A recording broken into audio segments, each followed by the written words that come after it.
የሴትና የወንድ ጉዳይ እንደ ቀልድ የሚታይ አይደለም በተለይ ባለንበት ዘመን እኔ እኮ ማንንም አይችለኝም ቀላል ሰው መሰልኳችሁ ታክሲ ውስጥ አይዋለው የገዛው ወንድማችን ይደወልለታል ከሴት ይላታል አላወከኝም እንደ ስትለው እሱ ግራ ገብቶታል ለምን ከአንድ ሴት ጋር አይደለም የሚጀናጀነው ከሺዎች ጋር ነው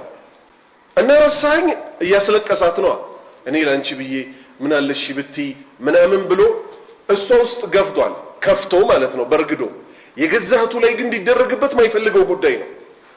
እንትና ኮኔስ ወይ አንቺ ስልኬ እኮ ጠፍቶ ይላታል ሲዋሻ አዲስ ቀፎ አውጥተህ ነው ቀፎ በስቶብህ እንጂ ስለዚህ ተመለስ ወንድሜ ነጃ መውጣት ከፈለክ የጅንጀና መጨረሻው ክስረት ነው እንዲሁ እንደው በፋርነት ምን ይባላል እሱ እኮ ያራዳ ልጅ ነው ቺክ ያሽከረክራል ይባላል እንጂ ጥያቄው እውነተኛ በተጨባጭ ግን እሱ ነው አይደለም የተሽከረከረው ወንድሞቼ ሚሽከረከረው ማን ነው ጀንጃኙ እኮ ነው ያራዳ ልጆች የሚባሉት ግን ስም ይሰጡታል